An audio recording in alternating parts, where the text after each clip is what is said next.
Hey guys, tonight we're stepping back into the smoky workshops and roaring furnaces of medieval forges, where hammers rang not in celebration but in the endless grind of iron and sweat. Forget the heroic tales of knights in shining armor. The real story is of blistered hands, scorching heat and steel that cracked under your blows. So tonight we're asking what it really took to shape metal when every spark could burn your flesh, and every misstrike might ruin your livelihood. Every forge had its own hell. So let me know where you're tuning in from, and what time it is where you are. Now dim the lights, feel the heat on your face, and let's hammer out the life of the medieval blacksmith together. You step into the forge before dawn and the heat hits you like a wave. The coals glow from deep red to bright orange, and the room shimmers as steam rises from the stones. You shield your eyes from sparks dancing free of the fire pit, and you breathe in the scent of burning charcoal and iron. You learn in that moment that the furnace fire is not your tool but your master, and every breath you draw feels as though you inhale flame. Your first task is to stoke the coals. You raise the bellows and squeeze with both hands. The leather folds and pushes air through the nozzle. A sudden gust fans the embers into fierce life. You lean forward and fend off a burst of heat. Your shirt clings to your back with sweat. You learn that each breath you force into the fire carries soot and hot ash into your lungs, that every bellow's breath tastes like embers and copper. The forge wall gleams with heat ripples. You strike a small piece of iron on the anvil, and the metal glows yellow. You swing the hammer again and again, coaxing shape from stubborn steel. Each impact sends a spray of sparks across the floor. You learn that every blow you deliver must be timed against the fire's rhythm, or the metal will cool and resist your will. Your forearms ache from the strain of pumping the bellows. You pause to wipe your brow, and your eyes sting from smoke. A bead of sweat rolls down to your eyelash, and you close your eye in pain. You learn that protection is a luxury you cannot afford. Even a scrap of leather over your eye would slow your work and leave the metal to cool. The furnace throat gapes open, and you lean in to push a fresh log of charcoal to the center. Flames leap toward your face, and you recoil, heart pounding. The heat softens your leather glove in moments. You learn that every moment at the fire tests your flesh. The skin on your palm puckers and darkens even with the glove on. You pull back and exchange the glove for tongs. You grasp the red-hot bar of iron and lift it from the fire. The weight in your hand feels heavier than the metal calls for. You learn that the heat saps your strength, and that every inch of metal you carry feels like carrying a rock of burning coal. You set the bar on the anvil and raise the hammer. Sweat drips from your chin onto the glowing metal. You strike again and again until the bar flattens under the blows. Each impact reverberates up your arm and through your shoulder. You learn that forging steel demands more than skill, it demands endurance of heat and pain. By mid-morning, the workshop is full of smoke. A fine haze coats your hair and settles on the wooden beams above. You choke on the acrid air, and your lungs protest with every breath. You learn that forging alone can scar your lungs with soot and ash, and that many smiths cough long after middle age. You raise the bellows again, expanding your chest to force air into the forge. Your ribs ache with each push, and your breath comes in ragged pants. You learn that the bellows are both your ally and your tormentor. They keep the fire alive, but they demand your very breath to do so. Behind the anvil, a ring of stone traps heat in the center of the room. You move away to hammer on a separate block, only to feel the furnace's reach still roasting your back. You learn that no corner of the forge offers reprieve from blazing air. Every step you take sends you closer to flame. Your apprentice stands off to one side with a bucket of water for cooling tools and for quenching blades. You call to him to bring the bucket closer. He heaves the heavy pail forward and sets it down. You learn that the water tastes of iron deposits and the wood of the bucket. Even water can carry the forge's mark. Turning back to the anvil, you reach for the tongs once more. You lift a second piece of metal from the coals, and the soles of your boots creak as they expand in the heat. You learn that leather soles soften in the forge, and that the ground beneath your feet can shift from solid underfoot to scorching beneath. You set to work on a horseshoe. The metal glows with a dull orange, and you must shape it quickly. Each hammer blow sends a shower of sparks around your feet. You learn that a single misstep can send a spark into your boot ankle or into your shirt sleeve. Burns are an everyday hazard. You rinse the shoe in the water bucket, and steam rises in a hiss. You lean in and feel the steam scald your face. You learn that quenching releases stored heat in sudden release, and that steam can scald nearly as fiercely as flame. Your apprentice offers a fresh pair of tongs while you wipe your hands on a rag. He brings the next piece of iron to work, and you nod your approval. You learn that training under fire demands a constant cycle of hot work and hot rage.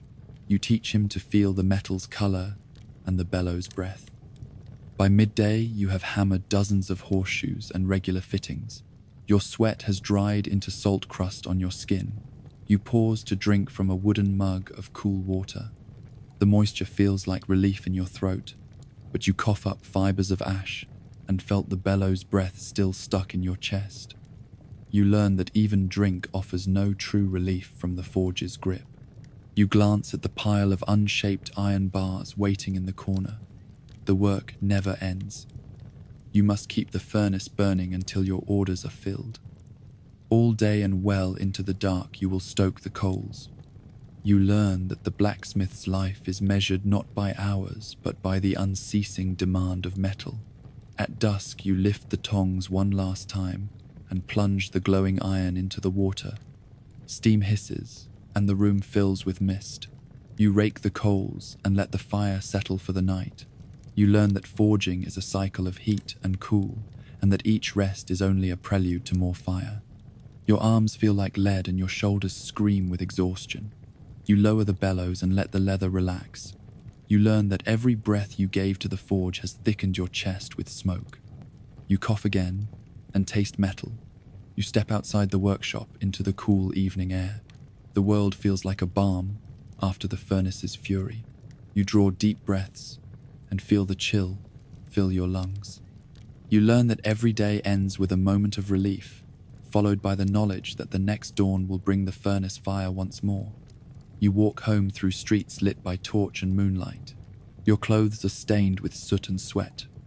You smell of iron. You learn that a smith's trade stains both body and soul with the flame of creation, and that only those driven by necessity or by passion endure the furnace fire day after relentless day.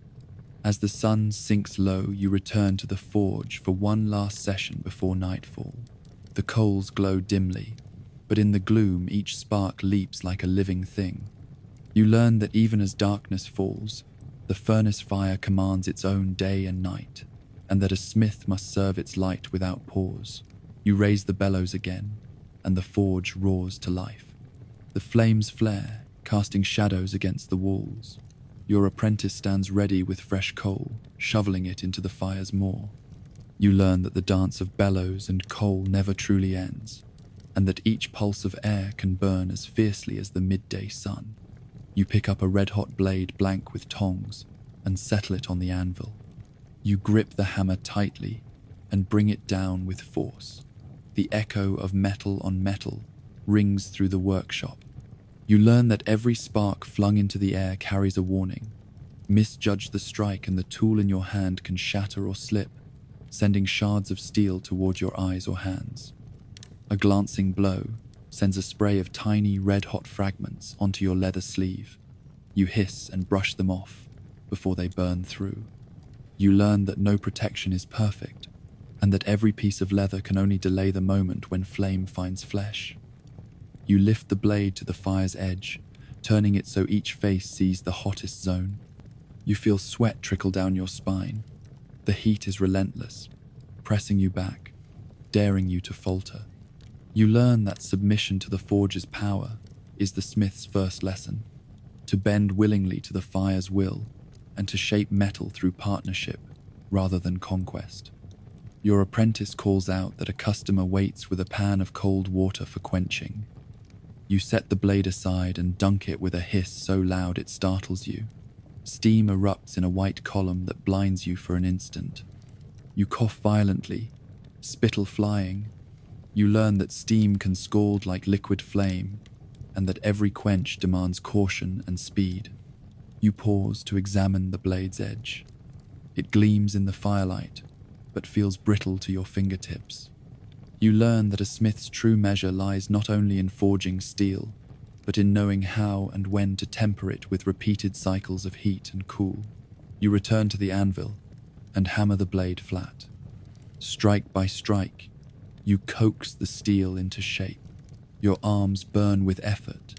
The bellows hiss at your back, impatient to feed the flames. You learn that the forge demands both power and patience, that each blow must be measured against the metal's readiness rather than the smith's haste. A loose spark lands on your sleeve, and you brush at it reflexively. A second later, you smell burning leather.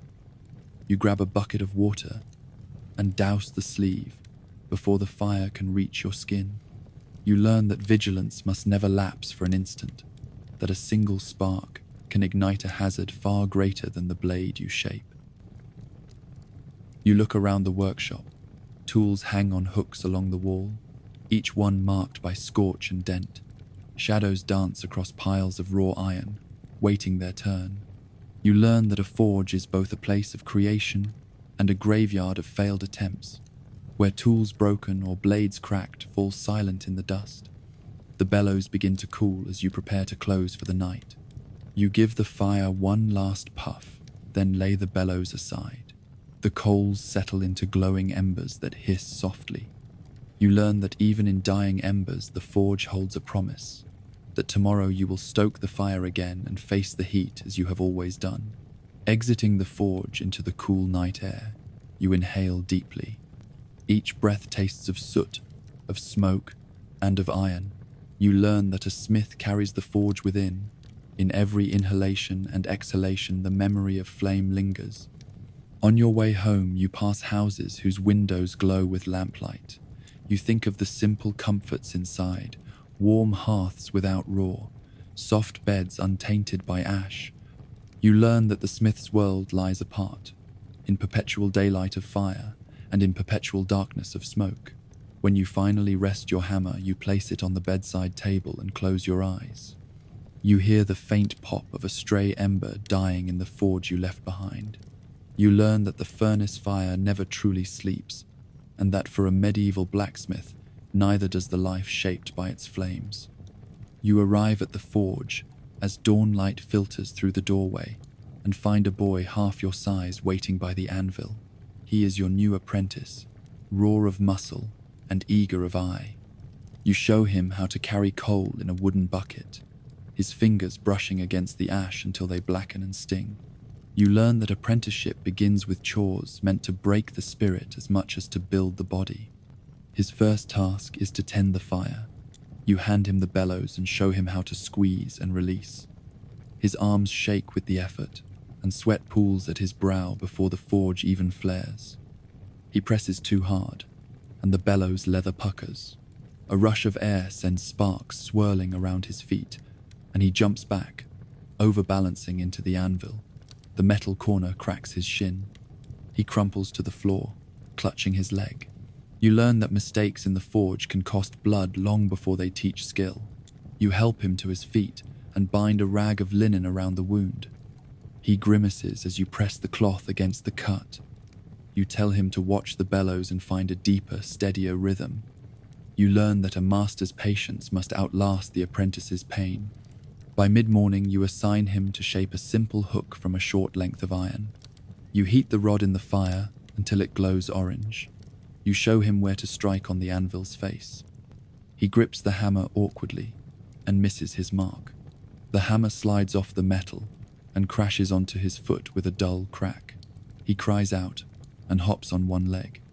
You learn that an apprentice's path is paved by his own bruises. You sit him down and press cold water from a bucket over his foot. He tastes the metal tang in his mouth as the water hisses on the heat. You bind his foot again and strap on a spare leather boot, though it is 2 sizes too large. You learn that even comfort must wait behind the need to keep orders flowing. Late that afternoon, you guide him through drawing out a piece of metal into a rod. Each blow must be placed just right, or the end will taper too thin and snap. He strikes too sharply, and the rod shatters into a jagged shard that flies up and cuts his forearm. You learn that flying shards become schooling without mercy. You tie a band of clean linen over his arm and press in a mixture of vinegar and herbs to staunch the bleeding. He shivers in the cool air that sweeps through the open door. You remind him to draw the bellows more gently now and to watch his fellow apprentices for better technique. You learn that a smith's craft spreads by example as much as by instruction. His next lesson is how to use tongs. You hand him a pair made for stronger hands and show him how to twist the joint to fit the metal snugly. He grips the handles too tightly, and the tongs slide open under the weight of a red-hot bar. He sets down the tongs and tries again. The second time he holds them too loosely, and the bar drops, splattering coals across his boots. He stares at the blackened leather, then at you. You learn that an apprentice's eyes must grow accustomed to both fire and failure. When evening comes, you send him to fetch water for the quench tub. He staggers under the weight of the bucket and trips on the threshold. The bucket upends, and water floods the stones. He pulls at the handle, slips on the wet floor, and cracks his elbow on the edge of the basin. He howls with pain. You learn that the path to mastery wins through bruises, and that every bruise demands its own remedy. You help him to a bench and bind his elbow with linen soaked in oil and herbs.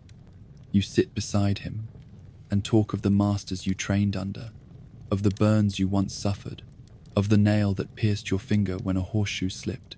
You learn that a smith's tale is measured not in triumphs but in scars earned.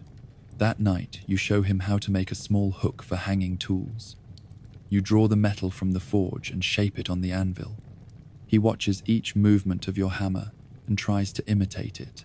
His first attempt is misshapen and brittle. His second is better, but still uneven. You kneel beside him and guide his hand, striking together in unison. A tiny spark leaps where hammer meets rod, and you learn that patience forged in sweat can shape both metal and apprentice. By candlelight, you press a small flask of oil into his hand. You teach him how to rub it into the small hook's surface, so that rust will not claim it. He inhales the pungent scent and nods. You learn that the smallest details separate a journeyman's work from the shoddily made. On your way home, you leave him cleaning the forge floor and carrying away the ashes. He coughs in the dust and swallows grit. You learn that a lifetime of labor begins with sweeping away the remains of each day's toil. Before you return to your family, you pause by the smithy door. You hear him grunting as he pushes the bellows one final time, the furnace roaring in answer. You feel the heat across your back and remember the burns and cuts of your own apprenticeship long ago. You learn that a smith's legacy lives both in every horseshoe left behind and in every steel held by an apprentice's hand. You return to the forge at first light, and your apprentice greets you with eyes swollen from yesterday's blows. His elbow wraps in a stained linen bandage, and his shin bears the dark bruise of the anvil's corner. Yet he stands ready, stirred by equal parts fear and determination. You learn that a true apprentice wears his injuries as proof of resolve, rather than as reason to quit. Your first task of the day is to teach him forge welding. You heat 2 short lengths of iron until they glow white hot. Then you draw them together on the anvil and strike the join with heavy blows. Sparks fly and metal fuses with a crack like distant thunder. Your apprentice grips the bellows, widening and closing the leather with trembling arms to feed the flames. You learn that welding demands perfect timing. Too cool, and the pieces won't bind. Too hot, and the metal burns brittle. When you judge the iron is ready, you hand your apprentice a lighter hammer and guide his swing. The iron jumps under his blows, sending his wrist vibrating with each strike. He huffs in pain and struggles to keep the weld centered on the anvil. You steady his arm and guide the hammer down. The weld holds, and a proud smile breaks across his soot-smeared face. You learn that small victories fuel the willingness to endure greater hardships. Next, you show him how to temper the welded bar, heating it again, and then plunging it into water. The hiss of steam is sharp in your ears. Your apprentice leans in too close, and a blast of steam scalds the skin on his neck. He jerks back with a cry. You slap a final bandage on his burned flesh. You learn that punishment in the forge often masquerades as instruction, and that even the best teacher wrings scars into flesh. By mid-morning, you turn him loose to file and grind the welded bar into a finished tool. He grips the coarse file and presses it to the glowing metal. The sparks that fly join the steady spray of metal shards that fall to the floor. He grinds too vigorously and slips, slicing the pad of his thumb. Blood wells quickly against the coarse steel. You learn that even the task of smoothing metal carries peril as sharp as the forge's blade. You snatch a clean rag, press it to his wound, and pour a vial of herbal tincture over the cut. The stinging is fierce, and he closes his eyes as the medicine seeps in. You bind the thumb tight and remind him that bleeding fingers will not forge soon forgotten. You learn that every injury demands its own medicine, and that knowledge of herbs serves a smith as surely as knowledge of steel. A carriage arrives with a shipment of raw iron for a new batch of nails. You inspect the blooms for slag and imperfect heat. You learn that quality of raw materials shapes the success of every subsequent step. Your apprentice watches and then carries the heavy ingots one by one into the workshop. The weight strains his shoulders, and he staggers under the burden. You learn that smiths are forged as much in muscle as in skill. When the nail batch begins, you demonstrate the process. Heat a small piece of iron, draw it out on the anvil, clip the end to leave a head, then bend to shape. You hand your apprentice the first sample, and he mimics your rhythm, yet he misses the clip and leaves the head too large. You show him again, and he shapes the nail properly. But as he bends the tail to a hook, the metal snaps with a sharp ping. You learn that iron, once stressed, can fracture under even a slight imperfection. Next, you drive nails into a piece of rough-hewn oak to test strength. Most hold firm, but one bends under the mallet, its tip buckling like a snapped stem. You learn that even the smallest weakness in forging can mean a failure in the field-loose horseshoes, rickety infrastructure, broken tools when victory or survival depends on steel. In the afternoon, you challenge your apprentice to forge a small dagger. He heats the blade, draws out the point, and begins to shape the crossguard. But as his hammer slips, the crossguard shatters into a jagged sliver. The metal screams in its brittleness. You learn that complexity of shape demands the highest mastery of heat control, and that mistakes in angle or timing carry the cost of broken steel and broken pride. You sit him down in a corner of the workshop and hand him a rough wooden practice blade. You tell him to carve the outline with a knife until the shape is perfect in wood. Only then will he touch the metal again. You learn that teaching the apprentice first to think through the form can spare him heartache when the metal disobeys. While he practices, you hurriedly forge the dagger yourself, noting each curve, each taper, each ridge. You return to him after a quarter hour and demonstrate again. He watches and then carves more quickly. You learn that an apprentice's skill grows not by doing alone, but by seeing done well by the unseen steps of judgment, as much as by the visible swings of the hammer. As dusk approaches, you assign him to sweep the floor, collect metal scraps, and sort them by size. The one-armed broom he holds feels awkward, and he misses a pile of filings that cling to the stones. You learn that the simplest tasks train an apprentice's eye as fiercely as any forging technique. Before you depart for the evening, you kneel by his side and inspect his battered hands. Blisters form along his palm, and healed burns have left pale scars like rivulets across his skin. You dip your fingers in oil and rub the edges of his cuts, teaching him how to soften the leather gloves he will one day wear. You learn that the smith's hands tell the story of hardship and endurance, of mistakes and repair. You ruffle his soot-black hair and tell him to rest well, for tomorrow the forge will call again before dawn. He nods wearily, but with a spark of determination in his eyes. You learn that only those who can suffer the forge's sting day after day earn the right to shape metal into blades, nails, and horseshoes that hold kingdoms together. You leave him seated by the anvil under the glow of embers, practicing forming metal in his mind and in wood. You learn that apprenticeship is a journey measured not in coin or time, but in inches of calloused flesh and in the acceptance of pain as the smith's first lesson.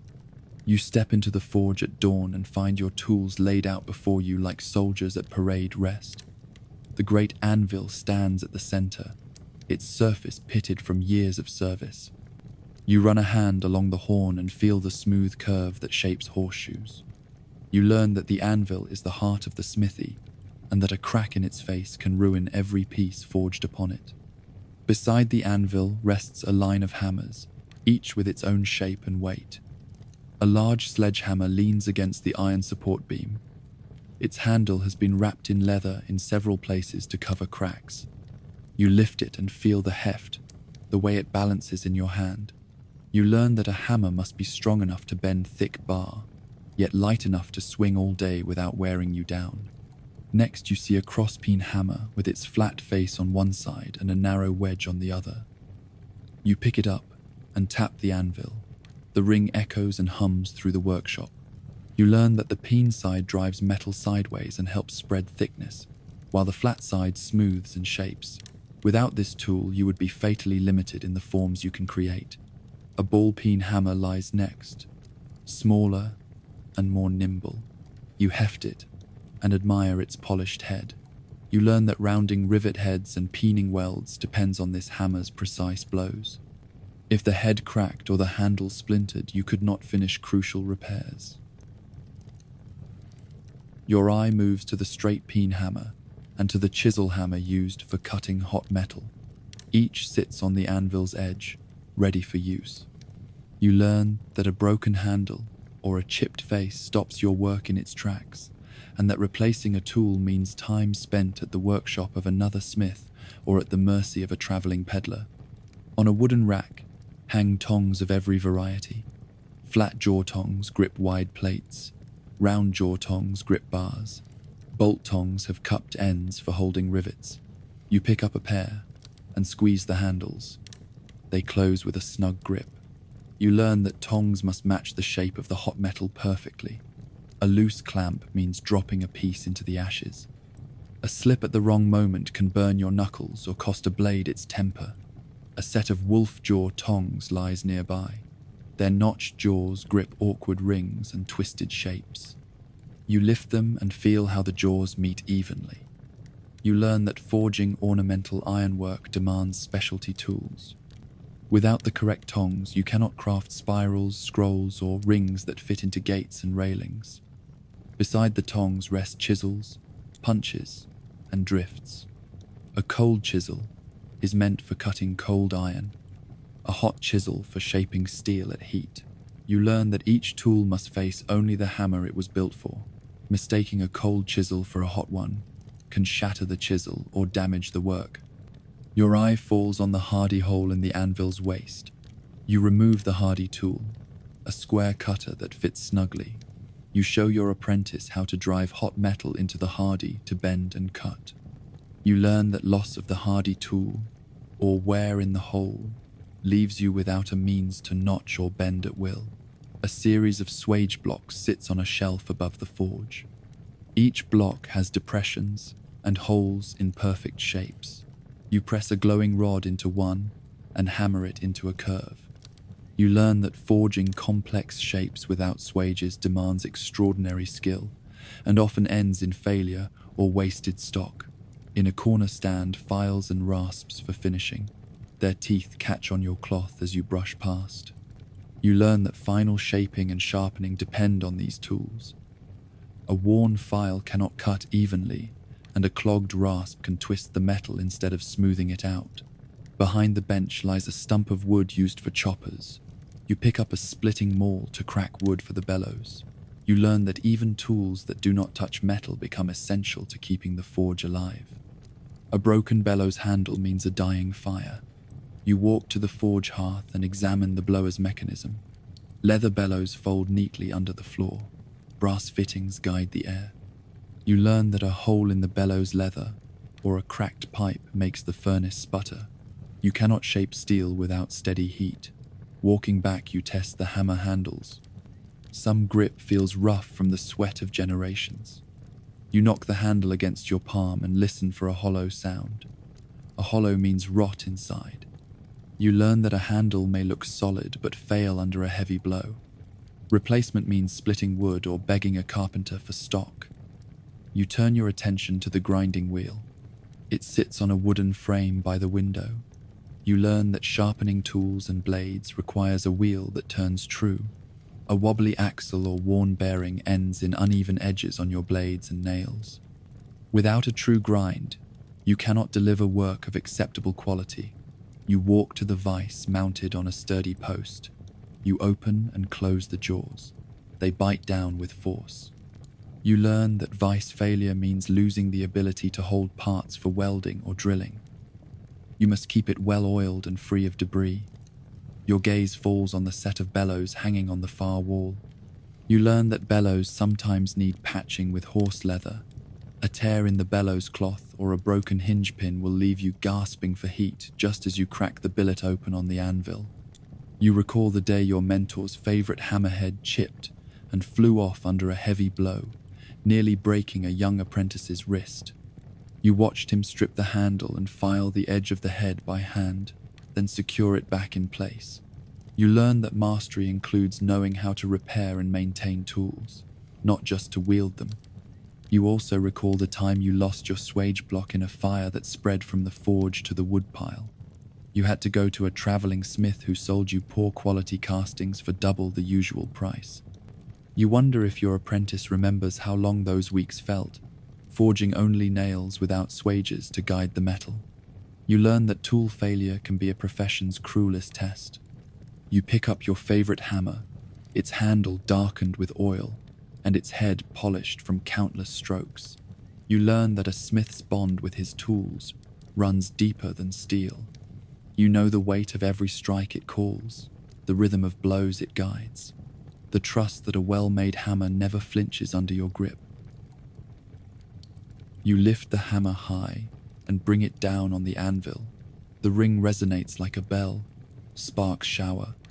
You learn that a single tool in reliable hands can create wonders of steel, while a broken tool in careless hands invites disaster. You turn to your apprentice, who watches with wide eyes. You hand him the hammer carefully. You guide his hand to center the head on the anvil.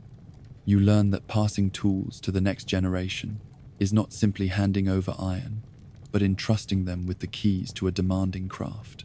You step away and let him strike his first blow. The hammer dents the anvil's face and bounces off the metal piece. He nerves himself for the next. You learn that every apprentice must first learn the weight of the tools themselves before mastering the art they serve. As you leave the forge, you pause at the doorway. The anvil stands ready. The hammers hang in quiet order. The tongs gleam in the fading light. You learn that a smith's livelihood depends on these companions of iron and wood. To lose one is more than inconvenience. It is to risk ruin without the means to repair or replace. You return at dawn and find the anvil's hardy hole empty.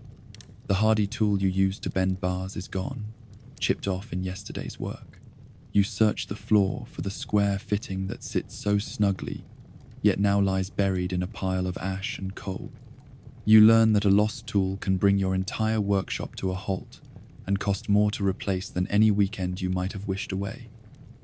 You send your apprentice to fetch a spare hardy from your tool chest. But when he opens the box, you see that the spare is worn down unevenly, its edges rounded and useless. You learn that tools must be kept in reserve in perfect condition, or the craft itself falters when calamity strikes. You take a steel punch from the rack and drive it into the forge's hottest coals. The red glow returns to its tip. You hammer it into a new hardy on the stump outside, flattening the square tenon and shaping the blade. Minutes later, you file it true. You learn that a smith must also be a toolmaker if he expects to survive the loss of a tool that seems permanent. Back at the anvil, you test the new hardy. A shrug of the hammer confirms its stability. You learn that quick repair can rescue a day's work, but that each makeshift tool betrays the perfection born of careful manufacture. Next, you notice that the ball-peen hammer has a loose head. The handle wiggles in the eye. You lift the hammer and let it fall square on the anvil. The head rattles. You learn that a loose hammerhead can fly off under a heavy blow and maim the smith or apprentice. You carry the hammer to the stump and work the head off the handle with a cold chisel. You prepare a new hickory handle shaped for the hammer. You learn that tool handles are as critical as their heads, and that only properly seasoned wood holds a hammer steady. Fitting the head onto the new handle, you drive a wooden wedge into the top of the handle to spread the wood and lock the head. You pound the wedge with a mallet until the head is immovable. You learn that replacing parts demands patience and accuracy if tools are to feel like familiar limbs once more. Once the new hammer is secure, you dress it with a coating of beeswax mixed with linseed oil. The smell of wax fills the workshop air. You learn that treating wood protects against moisture and pests, preserving a tool's life far beyond the cheap handle that split after a few months' use. You test the hammer on the anvil and feel the balance restored. You learn that a well-repaired tool can feel even better than the one it replaced if the smith knows the craft of repair as well as the craft of forging. Your attention turns to the tongs. You see one pair whose joint is so loose the handles spread apart under the weight of steel. You try to clamp a glowing bar, but the tongs slip and the iron falls to the coals. You learn that tongs are extensions of the smith's hand, and that a poor joint can mean steel lost or flesh burned. You set the tongs in a vise and drive a small drift through the joint to tighten the fit. You peen the end over to rivet the drift in place, and then grind the excess smooth. You learn that tool repair sometimes borrows the same techniques used in forging to restore shape and function. With tongs once more firm, you grasp the red-hot bar and lift it with confidence. You learn that the difference between success and failure can hinge on a single fitting at a tool's pivot. Turning to the chopping block, you find the axe blade dull and chipped. You learn that no tool remains sharp forever, and that neglecting the edge costs time and work. You hammer the blade flat on the stump, and then move to the grinding wheel. You learn that sharpening requires both steady pressure and a cool temper, or the steel will lose its hardness. At the stone wheel, you file the blade in smooth strokes, following the curve with your whetstone. Sparks fly against the stone and a fine dust settles on the floor. You learn that grinding is a humble chore, yet one that separates rough cuts from precise slices. You finish by stropping the edge on a flat leather belt, charged with fine abrasive. The blade gleams in the morning light. You learn that the final touch protects the edge, and that craftsmen guard their knives as they guard their honor. You step away and notice that your vice jaw is misaligned. The jaws no longer meet squarely.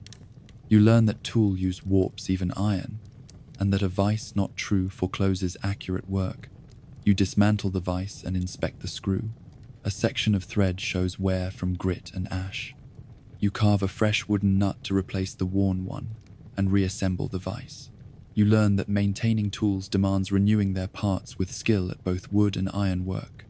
When the vise is once more square, you clamp a bar of iron and shape it to a precise angle.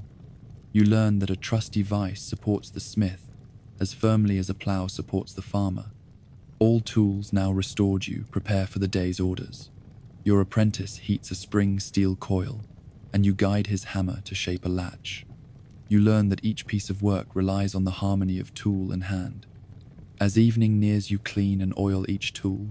You wipe the hammer faces, rub the anvil plate with a light coat of oil to prevent rust, polish the tongs, and stow your chisels in a wooden rack lined with leather. You learn that care at day's end preserves the life of every tool, saving both time and coin tomorrow. You step outside the forge and lock the door behind you. The tools rest silent in the dark, ready for another day. You learn that a blacksmith's survival depends not only on skill with metal, but on devotion to the instruments of that craft. Tools that shape not only steel, but the destiny of every kingdom. You awaken in darkness before the first light of dawn brushes the sky. You swing your legs out of the simple cot in the corner of the workshop and swing your feet into worn leather boots stiff with soot. A single candle guttering on the workbench beside you offers the only warmth in the cold air. You learn that in the life of a blacksmith, night never truly cools the forge's cool. You step across the stone floor, your feet slipping on coal dust settled overnight. You reach for the bellows handle and begin the steady rhythm of breath into the furnace's mouth. With each pump, the coals glow brighter, pushing the chill back toward the workshop door. Smoke curls into the rafters, and you learn that tending the fire is the first task of every day as much as it was the last. Before the sky lightens, you sort the coal by size and quality. Small nuggets feed the hearth best until the metal heats evenly. Larger lumps you reserve for hammering plates and bars. You learn that choosing the wrong coal can starve the flame or scorch the steel, and that a smith's eye measures fuel as surely as it measures metal. You fetch water from the well at the edge of the yard to fill the quench bucket. Its pail rattles over stones. You lift it carefully so as not to spill any precious drops. The water tastes of iron filings and dust. You learn that even the simplest tasks in the forge require care, for every detail shapes the work that follows. A shout echoes from the yard. Your apprentice waits, with a new batch of iron blooms to be forged into nails and fittings. You nod, and he pushes the first bar into the roaring coals. You watch the metal glow, and learn that the day's work begins only once steel enters the fire. At first, pale grey embers glow beneath the bars. You pump the bellows faster, and the coals flare. The metal turns dull red, then bright orange. You lift it with tongs and set it on the anvil. A single hammer blow sends sparks flying like distant stars. You learn that the moment metal meets hammer is when a smith proves his skill. You work through the morning in a steady cycle of heat, hammer, quench, and restoke. Sweat soaks your shirt and dries to salt on your back. Your forearms ache from lifting hammer and tongs, yet you welcome the strain as a sign that you are alive and needed, for no work is so pure as shaping raw iron into form. By mid-morning, the sun lifts above rooftops and glints on distant hills. Yet in the forge, all light bend to the furnace's glow. The walls tremble with the roar of the fire and the ring of metal on metal. You learn that no hour of daylight offers relief from the heat, for the forge's hunger never sleeps. You pause only to drink from a leather flask filled with weak ale. Water chills too quickly in the shade, and ale brings staggered warmth to your veins. You learn that a smith's breakfast may be but one swallow before the anvil claims your hands again. Throughout the day, orders arrive for tools and repairs. A farmer requests new hoes. A mason asks for chisels. A townsman demands hinge and latch. You learn that the forge shapes the life of the village, and that every favor granted binds you to your neighbors. You move from task to task without rest. Even as fatigue settles deep in your bones, you must keep the fire fed and the metal hot. You learn that a smith's work is a tide of relentless demand, rising with every sunrise and ebbing only with the final embers of day. By afternoon, the air thickens with smoke and sweat. You lift your shirt to wipe your brow and taste grit on your tongue. You learn that in the daily grind, a smith inhales the forge itself and carries its heat in every breath. You check the bellows leather for tears. You oil the hinge pin that squeals under strain. You wipe the anvil clean of scale and apply a thin coat of oil to protect it from rust. You learn that the life of a forge depends as much on maintenance as on the work itself. As the sun begins to set, you look at the pile of finished work stacked neatly by the door. Horseshoes, nails, axe heads shine dull red in the dying light. You learn that each piece you leave behind carries both your sweat and your skill into the world. Yet even as dusk deepens, you cannot resist one final push. You stoke the fire to full fury and draw out a long bar of steel for a custom blade. With focused strikes, you bend and taper it, savoring the rhythm of hammer and anvil. You learn that passion for the craft shines brightest when the world sleeps and the forge calls one last time. When the final heat dies down, you let the fire settle into embers. You draw the bellows one last time and then ease it closed. You step outside into the cool night air and feel the chill brush your skin like welcome touch. You learn that a smith's rest is only the pause between fires, and that the next dawn will call you once again to rise before light and to tend the forge without end. As dusk coils around the rooftops, you return to the forge one final time. The sky deepens from violet to velvety black, but the world beyond the door fades while the furnace's glow intensifies. You learn that for a smith, the day's end is merely a shift change for the fire, not true rest. You step inside and strike flint on steel to light the single lantern hung above the anvil. Its pale glow reveals steam rising from the dying embers of your afternoon work. You know that some orders must be finished tonight if the village is to have repairs tomorrow. You learn that a smith's reputation hinges on meeting every demand, day or night. Pulling a fresh shovel of coal from the corner stack, you feed the coals to rekindle the blaze. Sparks scatter and drift upward like fiery moths.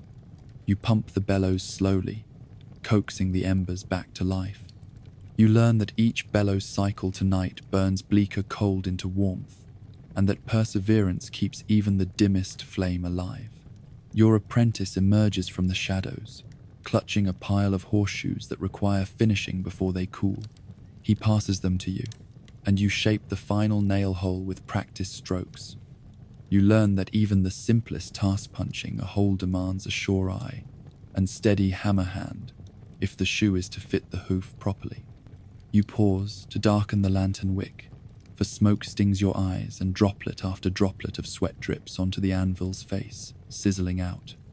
You learn that today's toll leaves you both filthy and fatigued, each bead of sweat a testament to the hours spent beneath the forge's tyranny. Orders remain on the bench, a broken plowshare, a split chisel, a bent tong's jaw. You pick up the plowshare and heat its edge. Beneath the heat, you hammer close the crack, welding the seam. You file it smooth and reforge the edge. You learn that a smith's skill lies in both creation and in repair, and that saving broken tools preserves both metal and coin. Next, you lift the chisel blank, still warm enough to leave a mark on your glove. You true the face on the anvil, and then grind it on the wheel. You sparingly rotate the piece so that heat does not steal the metal's temper. You learn that finishing tools at night demands extra care. The wheel's hiss mingles with the furnace's roar in the quiet dark. Long moments pass without speech. The only sound is the bellow's breath, the hammer's ring, and the grinding wheel's hum. You learn that the forge at night becomes a cathedral of sound where every note bonds the smith to his work. Your apprentice hammers the tongs jaw back to shape at your direction. You guide his swing, correcting the angle with your own hammer. Sparks fly, and he flinches, nearly dropping the tongs. You catch them before they slip. You learn that trust between master and apprentice deepens in these late hours when mistakes cost more than daylight. A raindrop strikes the forge's stone floor outside, a rare herald that the day's drought ends at last. You pause and listen. Each drop becomes a drumbeat that echoes in the silence beyond metal and flame. You learn that the world sleeps outside, but the forge's call never ceases. You return to the anvil and raise the hammer. You must finish the plowshare before the rain delivers mud that needs tilling tomorrow. Each blow compresses the metal under your grip, and the shape emerges in fiery clenches. You learn that a smith's work serves seasons and fields. even as his nights blur under coal's glow. Your apprentice fetches fresh water, and you quench the plowshare once more, watching steam billow into the lamp's glow.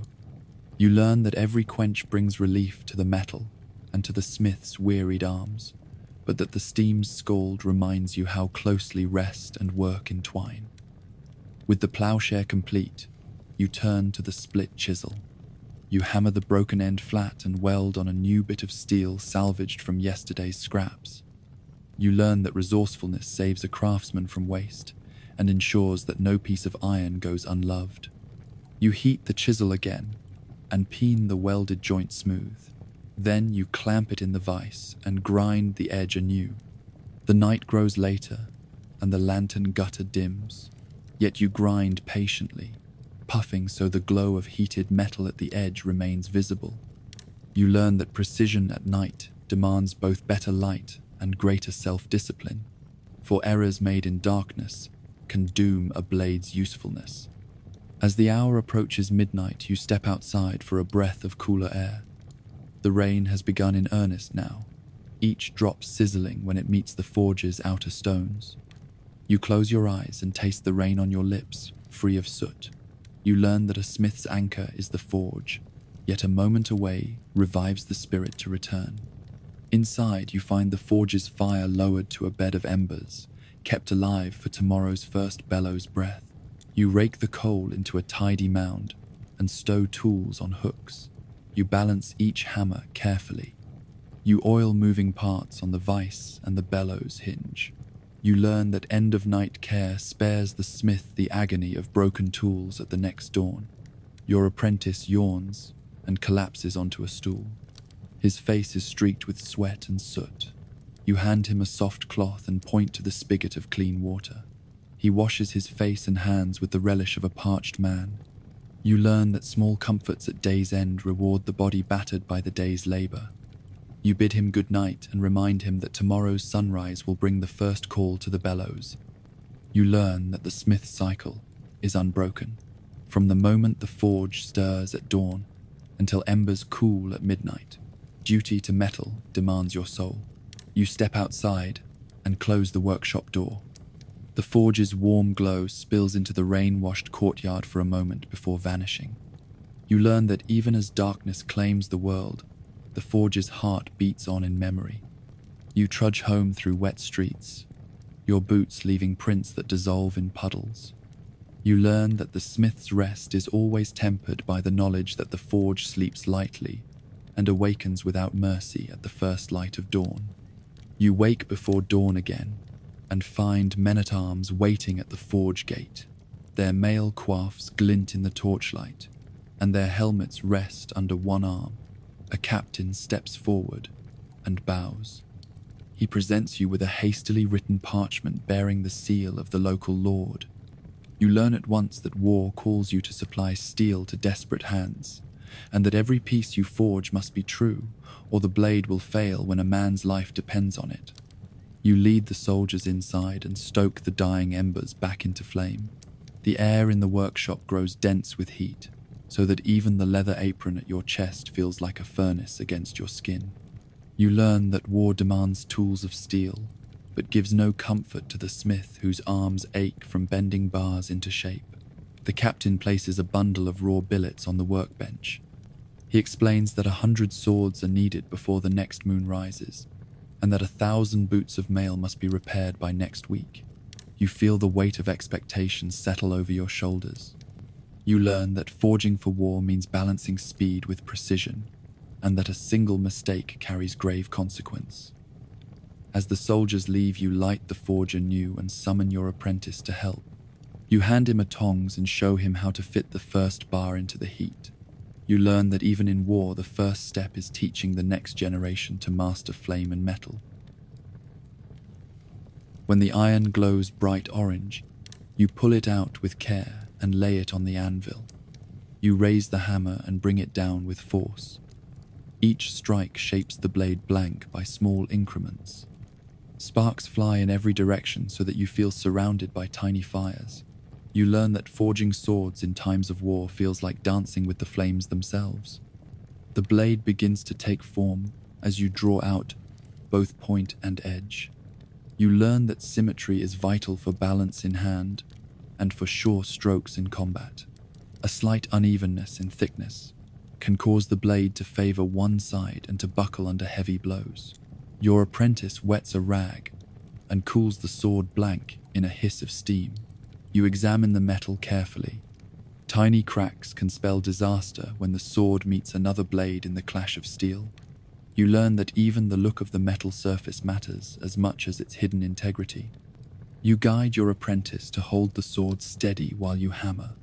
Together, you work the metal until the shape mirrors the long knives you made years before. You learn that forging war blades is a test not only of strength and skill, but also of memory and experience. By midday, you have shaped 10 swords and begun to file the edges. You learn that, after the raw forging, the finer work takes the same care yet more time.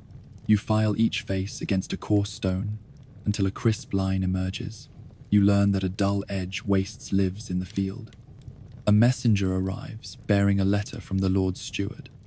The steed of a knight was wounded in battle and the sword snapped at the hilt. The knight needs a replacement at once or must fight with a broken blade.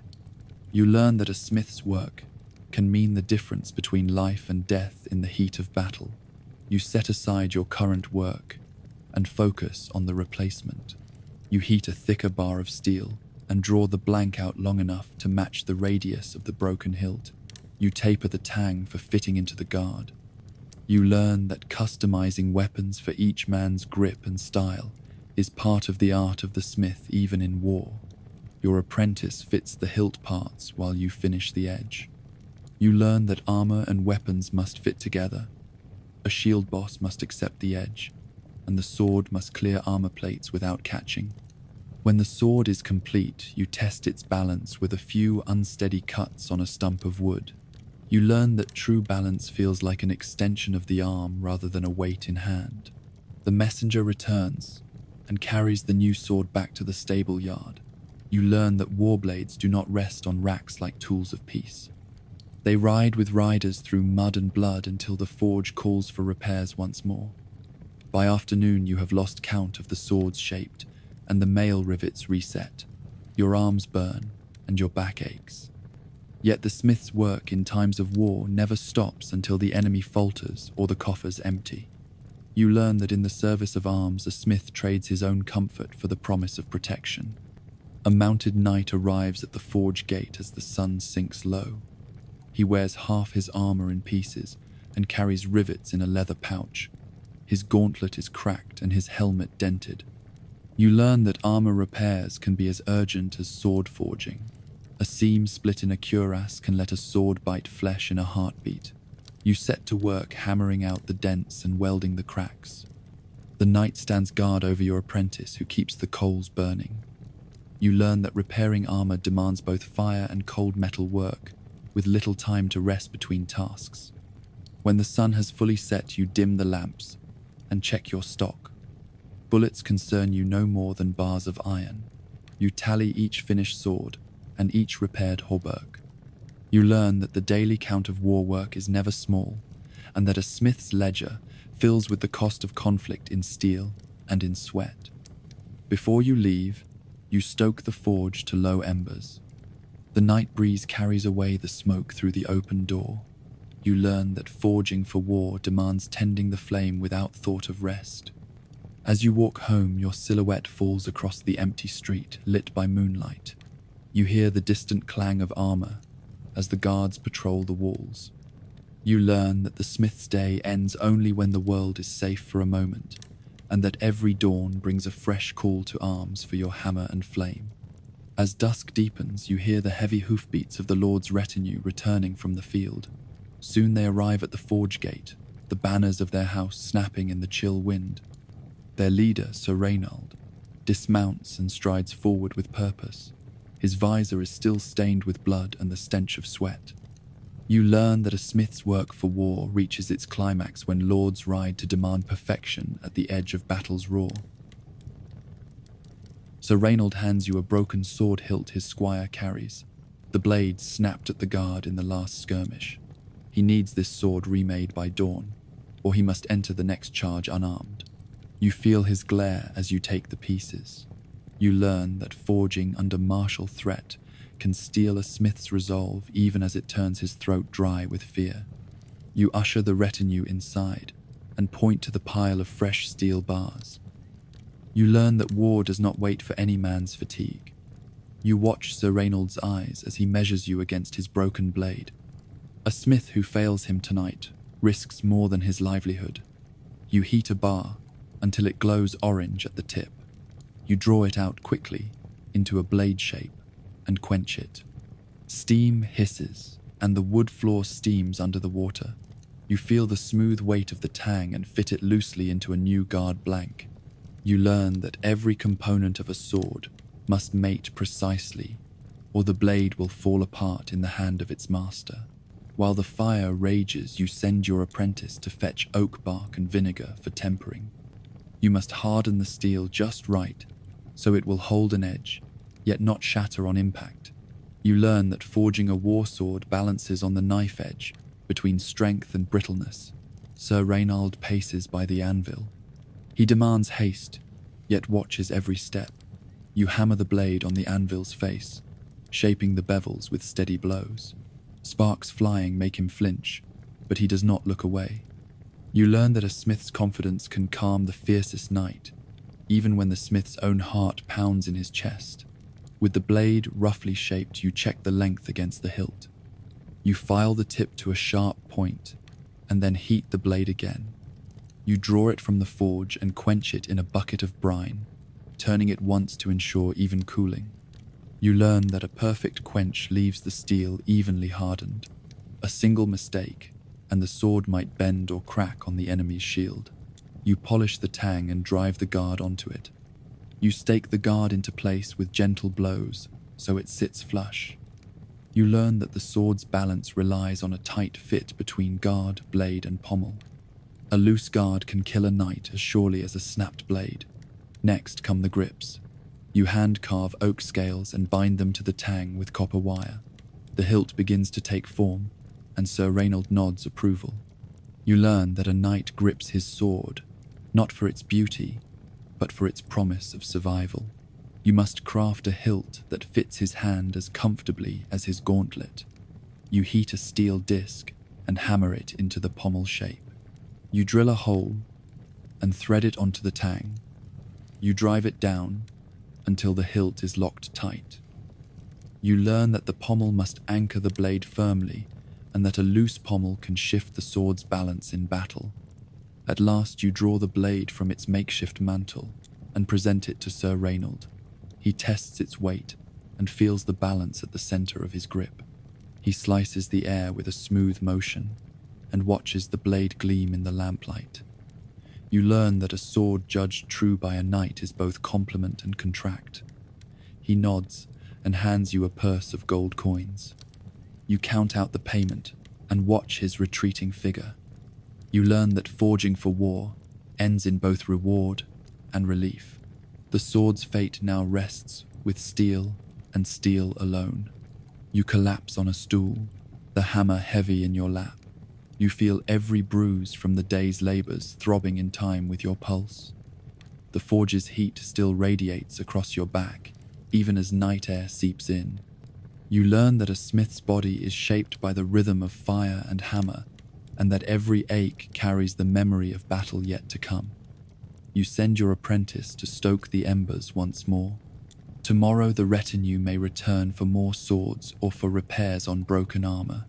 You learn that war forges a bond between smith and soldier that endures through flame and fray. Before you leave the workshop, you gather your tools. You inspect each hammer face for dings. You clean and oil every handle. You file a thin coating of rust from the anvil's top. You learn that a smith's honor rests as much on the care of his tools as on the steel those tools shape. Outside, you breathe deep the cool night air mixed with forest scent from the nearby woods. You taste smoke at the back of your throat. You learn that in the service of war, a smith never escapes the forge's call. As you walk home under the moon, you recall each spark that flew tonight and each anthem of steel on iron. You learn that forging swords for lords demands both skill born of fire and courage born of necessity. And you know that the forge calls you once more with the dawn's first breath. You arrive at the guild hall before sunrise, the stone steps still damp with morning dew. A sturdy door of oak and iron bars swings open to admit you and a handful of fellow smiths. Inside, the great hall is warm with the glow of torches set in sconces along the walls. A clerk sits at a long table piled with parchments and coin pouches. You learn that your first duty this morning is not to tend the forge but to pay your dues to the guild, a fee that secures your right to work and to sell your wares. You approach the clerk and set your leather pouch on the table. He calls out your name and counts the coins one by one, his scratchy voice echoing in the vaulted chamber. You feel each coin as a small stone in your heart. You learn that every time you pay dues, you slash your profit an edge closer to poverty. After you have paid, the clerk passes a receipt sealed with wax bearing the guild's emblem. You tuck it into your belt and bow curtly. You learn that without this slip of paper, you cannot buy iron or charcoal or sell a single horseshoe to the townsfolk. You leave the hall and cross the market square toward the royal tax office. Here the smell of fish and fresh bread mingles with the sharper scent of ink and parchment. You join the line of merchants and craftsmen waiting to pay the crown's tithe on every metal object you have forged since the last quarter's assessment. You learn that the king's tax takes from your meager earnings as if you were a lord with vast estates rather than a humble artisan. As you step up before the tax collector, you spread out records of your sales: nails sold to the carpenter, pots repaired for the tavern keeper, armor rivets supplied to the guard. You watch the collector's eyes narrow as he tallies the totals. You learn that every sale you made to earn your living now saddles you with more duty. He looks up and announces the total due. You press your fingers into the coins and you count the sum aloud. 1 silver penny short you fumble, searching your belt and purse. The collector's lips curl in impatience. You learn that to be 1 coin short can invite the king's men to seize more from your home or to fine you further. You slip your hand into a hidden pouch and draw out the missing penny. The collector accepts it without thanks and slides the parchment receipt across the desk. You learn that tax collectors see only coin and record books, and never the hours of toil behind each sale. Exiting the tax office, you feel the weight of the coin purses in your belt as if they were sacks of stones. You learn that taxes and guild dues combine to hollow out your profit until what remains barely covers your charcoal and iron. You return to the forge to discover that the price of charcoal has risen again. The charcoal merchant greets you with a curt nod and presents his new rate. You run your hand along a bag of lumpwood and feel its rough burlap and hidden grit. You learn that every rise in raw material costs arrives at your doorstep when you can least spare the coin. You haggle for a few extra bags at last quarter's price, but the merchant shakes his head. He reminds you that greater demand for iron in the war effort has driven up charcoal prices across the region. You learn that when war pulses through the land, every resource becomes scarce and every price climbs higher. You pay the merchant and count the loss. Then you see your apprentice's eyes on the ground as he fits a patch on a torn coal sack. You realize that every coin you spend reduces your ability to train him and to keep the forge's future alive.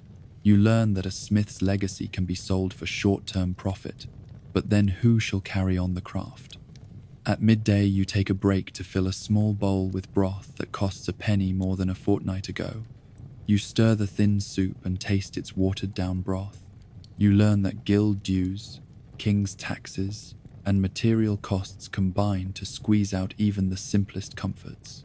You return to the anvil and hammer out a dozen shoe nails for the farrier. Each nail takes only a few blows, but each demands your full attention. You learn that the only way to survive under so many financial obligations is to work both faster and harder each day. Late in the afternoon, you walk to the wharf where iron bars arrive by boat. The barge crew demands a fee for unloading, and another for moving the bars onto the shore carts. You learn that tolls collected by port authorities add another levy to your already drained purse. You climb into the cart with the driver, and the iron bars clank beside you. The road to the forge meanders through the fields and past the windmill. You learn that the price you pay for convenience comes at the cost of every wheel turned on roads maintained for your profit. Back at the forge, you test the iron bars for quality. You learn that tax and toll and guild dues do not guarantee good iron. Some bars break and shatter under a hammer blow. You must reject them, or risk forging tools that fail in the field. You learn that rejecting poor materials adds to your cost of goods, for tax paid cannot be recovered. As dusk falls, you gather your coins for the final reckoning. You count each piece by lamplight. Guild dues, royal tithe, charcoal tax, toll fees, merchant profit. You see how little remains for your household after each obligation is met. You learn that every coin spent pounded another nail in your coffin of debt. Your apprentice approaches with a damp cloth and a small wooden box of nails. You learn that the future of the forge hinges on teaching another soul to endure the daily grind you cannot escape. Night has settled over the town, but your work is far from done. You spread your ledgers on the bench by lamplight and review the day's expenses. Raw iron, charcoal, guild dues, royal taxes, toll fees at the wharf, the charcoal merchant's markup, the cost of new tool repairs. You learn that each entry in this book is a weight upon your very soul, and that every coin spent bears down upon your craft and your family. You recall why you joined the guild years ago. The guild offered protection and the promise of steady work. Yet the dues you pay each quarter now buy only the right to continue in a trade that devours your earnings. You recall your mentor's warning that guild dues were a small price to pay in exchange for the right to call yourself a master. You learn that a small price can grow to a crushing burden when every other expense is piled on. Your apprentice watches as you close the ledger and sigh. He asks if the forge will continue tomorrow. You learn that a smith's fear arises not only from the heat of the forge, but from the fear of empty pockets and unpaid debts. You tell him yes, you will reopen the bellows and stoke the fire again because the work must be done and the doors cannot remain silent. You lock the ledger in a wooden box and store it beneath the bench. You learn that keeping records is necessary, but carries the sting of reminder each time a payment is due. You remember times when coin was scarce and you pawned tools to free up cash. You learn that every pledge to repay came with the fear that you might never reclaim your own hammer. Outside the workshop, you find a solitary lamplighter carrying oil and wick. He lights the street lamps, one by one, and the paths glow with pale circles of light. You learn that towns invest in safety for merchants and travelers, yet no one lights the way for a smith whose night is endless. You pass the tax office for the last time before it closes. A sign on the door warns that any unpaid tithe will incur a penalty, and that tax collectors may seize goods without warning. You learn that the threat of penalty lingers over your work like a sharpened blade. Returning inside, you find your apprentice sharpening the chisels for tomorrow's work. He asks if the guild dues are paid for the next quarter. You learn that every quarter brings the same cycle of payments, never changing, never forgiving. You remind him that dues secure our place in the trade, and that we must accept the cost of belonging. You notice a knot in the wood of the door frame, a remnant of the old forest that once stood where the forge now rests. You learn that the door has been replaced twice, yet the knot remains from the first oak chosen by your grandfather. You learn that some things persist while your own savings slip through your fingers. A soft knock at the door reveals the miller's wife clutching a small bag of wheat flour. She has brought it in, thanks for the repairs you made on her grinding wheel that afternoon. You learn that your neighbors still value your skill, and that goodwill can temper the sting of fees and taxes. You accept the flour and promise to bake bread for the young smith next week. You learn that small acts of kindness renew your faith in the craft and in community, reminding you that work does not exist only in coin and contract but in human connection. The miller's wife departs, and you finish sharpening tools. You inspect each edge under the lamplight and test them on a scrap of iron. You learn that preparing for tomorrow's labor demands the same care whether coins line your purse or leave it bare. You hang the tools on their hooks and wipe away the last traces of metal filings. The anvil's face gleams faintly where you oiled it. You learn that a smith's workshop is both his sanctuary and his cage, filled with the instruments of his art, but bound by the cost of every piece he shapes. Before leaving, you pause at the forge hearth. A few embers hold the faintest glow. You rake them together and cover them with a thin layer of ash to preserve the heat until morning. You learn that preserving the fire saves time and fuel, but that no measure of care can preserve the coin you spent today. Stepping out into the cool night air, you breathe deep and taste freedom for an instant. You learn that a smith's rest is only a prelude to dawn's return, and that every night offers brief relief from the weight of fees and taxes before the bellows call once more. You awaken one morning with a dull ache, where yesterday's sparks leapt too close. As you stoke the furnace, you notice a red blister on your forearm, its skin baked raw by a rogue ember. You learn that in the forge, each moment holds the risk of burning, and that skin once broken invites the hidden dangers of infection. You dip a cloth in cool water drawn from the well and press it gently to the burn. Steam rises, and you hiss at the pain. You recall the old remedy taught by your grandmother. Crush a few leaves of comfrey and spread the pulp over the burn to soothe the flesh and draw out heat. You learn that folk knowledge can spare you from worse harm when no apothecary stands ready with potions. Clearing the comfrey leaves you tie the cloth loosely in place. The burn stings less, but your heart still pounds. You learn that looking after yourself is as crucial as tending the fire, for every smith must reckon with wounds both glowing hot and silently festering. By midday, you hammer at a new horseshoe and feel a sharp sting in your palm. You examine the edge of the anvil and see a tiny shard of steel buried in the leather glove you wear. You withdraw the glove and pry at the splinter with a small blade. It slides free with a pop. You learn that metal shards can hide beneath leather, and that a single sliver left behind can turn a minor cut into a plague of swelling pain. Blood beads at the entry point, and you press a cloth over the wound. You think of the grease and soot that cover every surface of the forge. Even a clean rag may carry grime. You learn that simple tasks of cleaning and preparation can make the difference between a wound that heals and a wound that festers. You set aside your hammer and fetch a bowl of boiled water you prepared early that morning. You let it cool until a fine steam drifts from the surface. You pour it gently over the cut and watch brown water run into the forge floor. You learn that boiling water kills many hidden poisons, and that when sterile cloth and pure water are scarce, the simplest sterilization is the forge's warmth itself. Next, you reach for honey. Stored in a sealed jar near the anvil, it has preserved its sweetness through months of work. You spread a thin layer of honey over the wound and cover it with a clean bandage. You recall that honey draws out infection and forms a barrier against maggots and dust. You learn that every jar of honey in your workshop serves both feast and first aid. As the afternoon heat presses in, you notice a boil forming on your calf. It begins as a small red bump and grows over hours into a swollen sphere. You learn that friction from clothing and heat from the forge can aggravate even simple irritations into serious worries.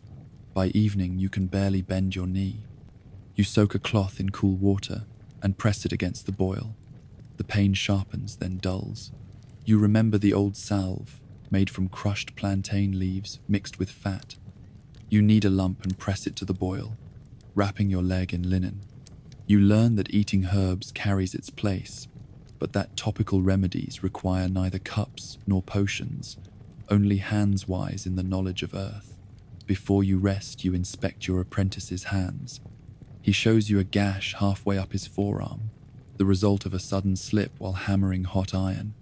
The edges gape and you see a thread of white tendon. You learn that apprentice wounds can reveal the smith's own errors in teaching, and that guiding a young hand demands both demonstration and vigilance. You cut a length of fine linen and dip it in wine you reserved for your evening meal. You press the cloth to his arm.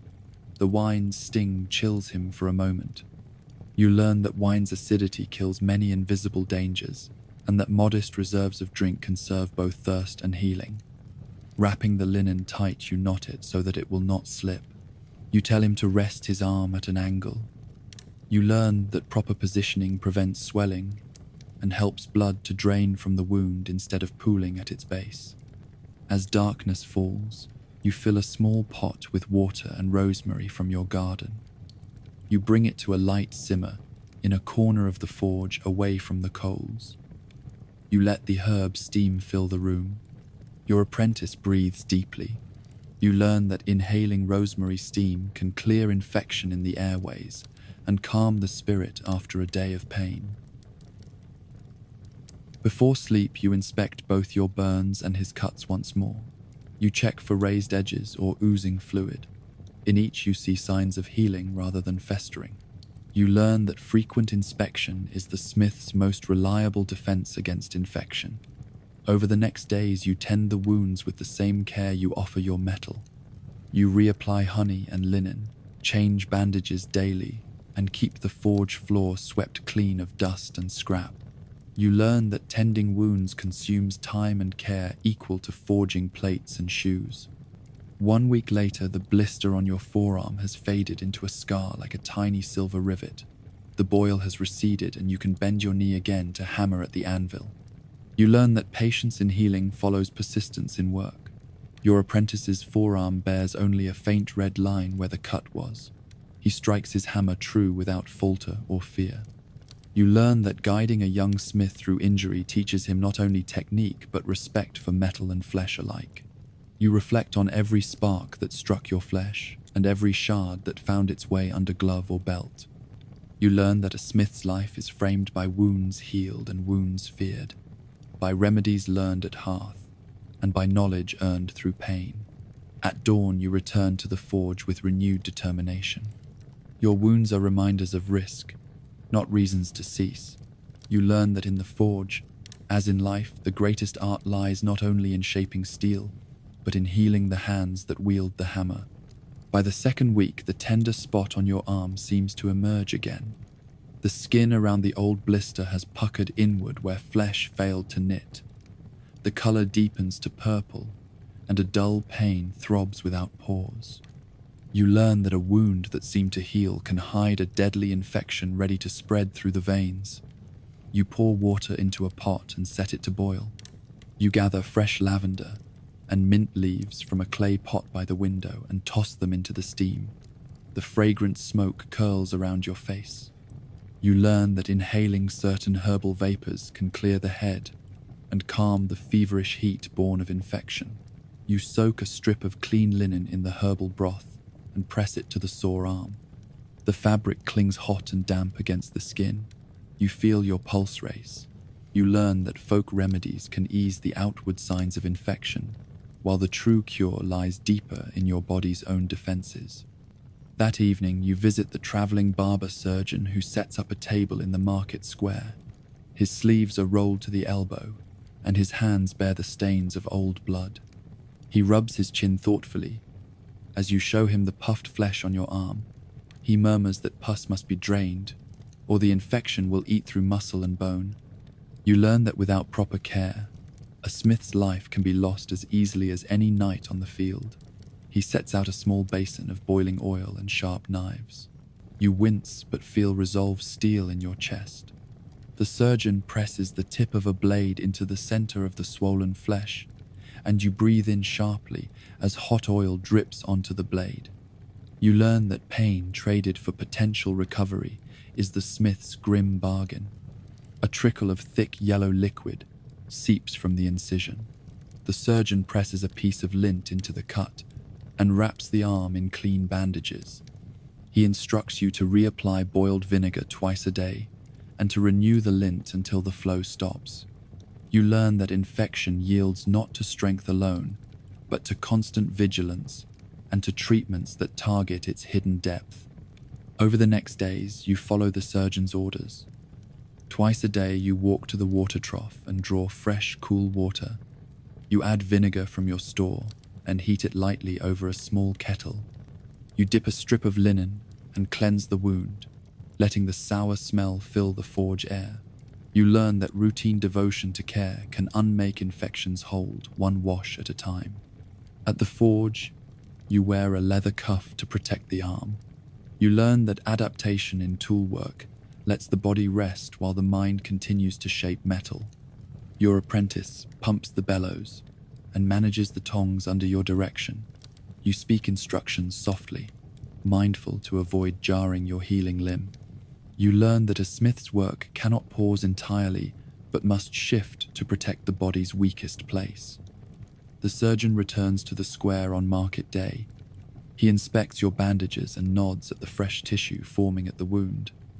He commends you on the dryness of the cut and on your steady attendance to the cloths and vinegar. You learn that respect for one's own healing earns the admiration of even the sternest healers. That evening, you boil a broth of water and barley, because the surgeon warned that a strong constitution helps fight infection. You add bits of meat from your small store and a handful of herbs. You learn that nutrition matters as much as bandages when your body wages war against invading microbes. At the table, you dip the wooden spoon into the slimy broth and blow on it before tasting. The warm meal eases your hunger and your worry. You learn that recovery lies in rebuilding both flesh and spirit with simple acts of care. Over the next week, you test the strength of your arm with light work. You grasp small nails and begin to hammer them into wood. You feel a twinge at the incision but sense no fresh pain. You learn that the line between repair and relapse demands cautious progress. In the days that follow, you face other wounds among fellow smiths. A journeyman returns from the fields with a long gash on his calf. The cut looks deep and ragged, likely from a farmer's plough blade rather than a smith's stray shard. He moans as he sits down at your bench for treatment. You prepare the vinegar wash and let him press the cloth to the wound. You learn that the ability to heal others' wounds cements the smith's place in the community as healer as well as maker. You file the torn edges of flesh clean with a small knife and wrap the cut in linen. You bandage it snugly and instruct the journeyman on daily care. You learn that tending wounds makes the forge a place of both harm and healing, where fire is as likely to burn flesh as to shape steel. One night you hear that a traveler fell from his horse and suffered a broken arm. No surgeon lives near his farm. You light your lantern and walk the muddy lane outside town to his aid. You find him in a lean-to with the arm twisted at a grotesque angle. You feel dread at the sight, but know you must act. You learn that cold night demands urgent care if infection is not to claim the traveler in days to come. You set the bone with care, using a cloth strapped as a splint. You bind the arm securely and wrap it with linen dipped in the vinegar solution. The traveler grimaces, but seems relieved. You learn that emergency care far from the forge demands both courage and crude skill. The traveler rests in your forge stable overnight. You place a bowl of broth and fresh water before him and instruct your apprentice to keep the fire near warm water for cleaning wounds. You learn that extending the smith's care beyond the shop binds strangers to the craft by necessity and gratitude. Weeks pass and your arm returns to strength. The wound's scar fades until only a faint white mark remains. You hammer the anvil once more with full force. You learn that wounds can heal, leaving both scar and lesson. In the corner of your shop, a pile of bandages and broken tools collects dust. You remember every shard, and every cut, and every remedy applied. You learn that a smith's memory holds both the shape of steel and the shape of care, and that his workshop is the loom where bodies and metal alike are reforged. You arrive at the forge to find a small retinue waiting by the door. A tall church canon in full robe stands with 2 armed guards and a page. The page holds a sheaf of parchments sealed with crimson wax. You learn that patrons bearing rank demand both courtesy and miracle steel created on command. The canon bows. He presents a letter bearing the bishop's seal. It commands you to forge a chalice and a processional cross for the cathedral by next week's high mass. Failure to deliver objects of unmatched beauty and durability will mean revoking your right to work in the diocese. You learn that a smith's gratitude for patronage must be tempered by the fear of losing every privilege. Inside the forge, you lay aside your current work. You wet the hearth floor to quell sparks and bow again to the canon. He inspects the bellows, the anvil, and the racks of tools as if choosing a soldier for battle. You learn that patrons judge not only your skill but your very workspace. You must demonstrate readiness as much as talent. You consult the page's parchment. The chalice must be of silver mixed with gold trim, engraved with saints' images so delicate a brushstroke seems to float on metal. The processional cross must stand 2 cubits tall, inlaid with colored glass and etched filigree. You learn that creating art for the church demands blending metalwork with emerging crafts of enameling and glass setting. You guide the retinue to the bench and unpack a crate of silver ingots. The guards finger their spears as you test each ingot for purity. You learn that patrons expect the best raw materials yet rarely provide coins to cover rare metals. You nod and heft the ingots, so they know you accept their gifts without complaint. The canon watches as you seal each ingot in a leather sheet to protect it from dust. The page follows you to the anvil and records the weight in his ledger. You learn that every gram of silver must be accounted for, lest the patrons suspect you of skimming metal from the church store. You set up a shallow furnace with refined charcoal. The fire flares as you touch a glowing ember to the first silver ingot. You learn that melting silver requires lower heat than iron, yet demands purity of firewood and care in fluxing out impurities. A speck of grit can ruin the surface of the chalice. The canon's page peers over your shoulder as the metal liquefies in the ladle. You pour it into a clay mold carved with a simple cup shape. You learn that molds for church vessels must be firm and free of cracks lest molten silver seep and spoil the pattern.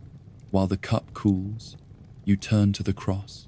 You fetch lengths of brass rod for the frame. The canon frowns at the brass and demands gold. You point out that solid gold rods would weigh too much and bend under their own weight. He pauses, reconsidering. You learn that patrons sometimes value explanation and expertise over blind demands when counsels and arguments replace threats. He concedes and allows brass for the frame with gold plating to follow later. You learn that negotiation can win small victories even under the shadow of a bishop's displeasure. Your apprentice brings water for quenching. You hammer the silver blank on the anvil to shape the goblet's bowl, and then reheat the rim for flanging. Each blow sends sprays of white sparks dancing across the floor. You learn that shaping silver requires lighter hammers than steel forges, yet demands equal care to avoid cracking. The canon inspects the hammered bowl and nods. He sharpens his gaze on the filigree tools. You learn that a patron of means expects not only form but decoration wrought by techniques few smiths master. You fetch fine silver wire and begin winding petals of metal around the chalice's stem. You learn that filigree work tests both eyesight and patience, each twist of wire requiring steady hands and a clear mind. The page jots notes and watches the wire curl as if alive. You finish one ring of petals and pass the chalice to the canon. He examines each twist, looking for uneven turns or gaps. You learn that patrons praise perfect work, yet seize upon the smallest flaw to demand recompense. Satisfied for now, he departs to visit the bishop's palace and will return for the next stage of the process. You learn that patrons often inspect work in stages, and that each visit brings new demands or requests for change. Over the following days, you toil through sunrise, and after dusk under lamplight, you forge the cross frame and solder it together, then file each edge smooth. You learn that churchmen prize smooth surfaces free of hammer marks, a standard that pushes a smith beyond usual practice. You cut colored glass into crosses and circles for the inlays. You learn that glass cutting requires careful scoring and snapping, a skill taught by glaziers rather than by smiths. You collaborate with a traveling glassmaker to set the glass. You learn that forging for patrons often demands partnerships and sharing credit that some masters resent. When the glass is set, you apply gold leaf to the brass frame and burnish it until it gleams.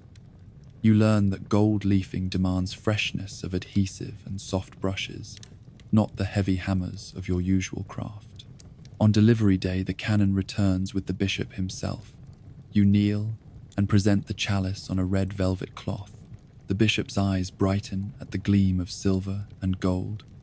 He lifts the chalice and admires the filigree images of the saints. You learn that for a smith, winning a patron's genuine ore is more precious than any coin. Next, you unveil the processional cross, carried on a wooden staff and topped by your brass and glass creation. It catches sunlight streaming through the window. The light dances through glass and metal. You learn that a successful commission can restore not only your reputation but your pride. The bishop inspects the cross from every angle. He nods in approval and steps forward to test its balance on the staff. You learn that weight and balance matter more in a cross carried through long processions than in any sword swung in war. He turns to the canon and commends your work. The canon's guards relax their posture. The page hands you a heavy purse of coins bearing the bishop's seal. You learn that every risk taken with a powerful patron can yield both danger and reward. As the retinue departs, you bow and thank them. You feel the tension ease in your shoulders. You learn that a smith's life is shaped by the demands of patrons, and that meeting those demands brings not just payment but momentary release from fear. You return to the forge and rest the chalice and cross in a wooden crate. You learn that great commissions must be packed carefully for safe transport, and that no work is complete until it reaches its final destination intact. At night, you add the payment to your ledger and plan supplies for the next commission. You learn that forging for nobles and churchmen brings both coin and the knowledge that your art serves higher ceremonies. Yet you also know that every commission carries the memory of threats averted and the reminder that failure would have meant ruin under wrathful eyes. You climb the narrow ladder to the loft above the forge just as the last embers of the fire sputter into silence. The loft is little more than a rough platform of boards laid across beams. Ashes drift on the breeze from below and settle in every corner. You lay your thin blanket on a square of coarse straw that rattles under your weight. You learn that even a few hours of rest must be wrested from the forge's heat and dust. The single window is a slit of light that points toward the moon. A shard of broken glass offers little protection against wind and rain. You draw your cloak around your shoulders and let the chill seep through your shirt. You learn that a smith's nights are measured not by warmth or comfort, but by the promise of dawn's bellows call. Your sleep is fitful. You dream of glowing coals that burn beneath your bed, and of horseshoes raining from the sky. Every spark that lands stings like a real ember. You wake clutching your blanket, and feel the residue of soot on your lips. Even your dreams taste of iron and smoke. When the wind rattles the window, you lie still, fearing that a gust might blow ashes into your face. You have learned not to stir until the forge below signals the start of your day. Quiet hours are few and precious, yet the hours themselves offer little rest. Your back aches from the hard boards beneath you. You shift, and the straw pokes into your skin like needles. You imagine the soft bed you once knew long ago, and wonder if comfort has any place in a craftsman's life. You learn that a smith's price for skill is sacrifice of ease. Smoke drifts upward from the hearth and coils around the ceiling beams. You taste grit in every breath. You cough softly, so as not to wake your apprentice, who sleeps in the corner by a heap of tools. You learn that even the smallest cough in the loft echoes through the empty rafters. Before dawn, you rise and brush soot from your hair. Your apprentice follows your lead and climbs down to stoke the fire. You learn that leadership in the forge means showing up first and last, no matter how cramped the quarters or how heavy the air. After dawn, you brew weak tea in a chipped pot by the hearth. The taste is bitter, but you welcome the warmth. You dip a hard biscuit into the tea and chew slowly. You learn that a simple meal sustains both body and will when the day's work looms ahead. You glance back at the loft as you descend the ladder. You see the outline of your blanket and the spread of straw that forms your bed. You imagine damp nights when rain drips through the leaky roof and soaks the straw. You learn that a smith's sleep sometimes ends in wet chill that seeps into every bone. At midday, you pause by the forge gate and rest your back against its frame.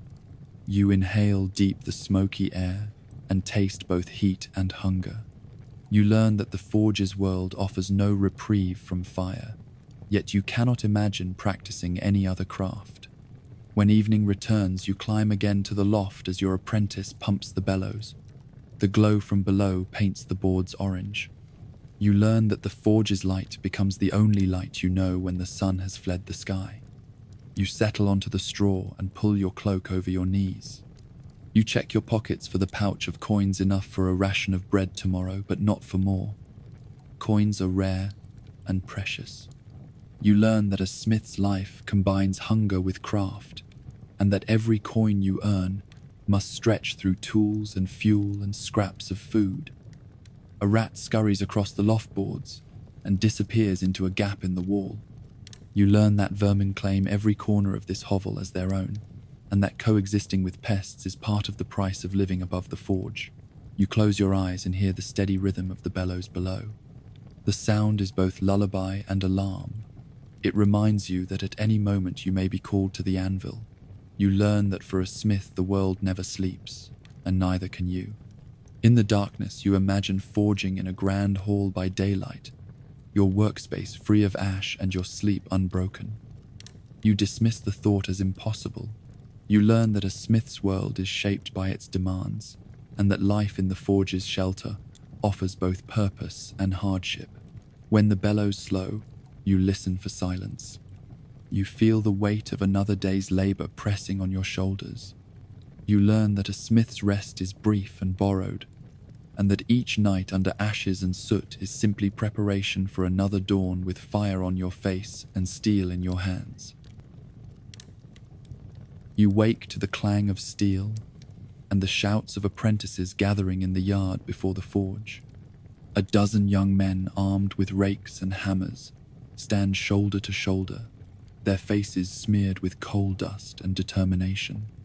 You learn that when toil and hunger pile up without relief, even the forge's youngest souls can reach a breaking point. They confront you and your journeyman as you emerge from the workshop. Their leader, a tall lad named Thomas, holds aloft a billet at the end of a flattened steel bar. He demands shorter hours and fairer pay.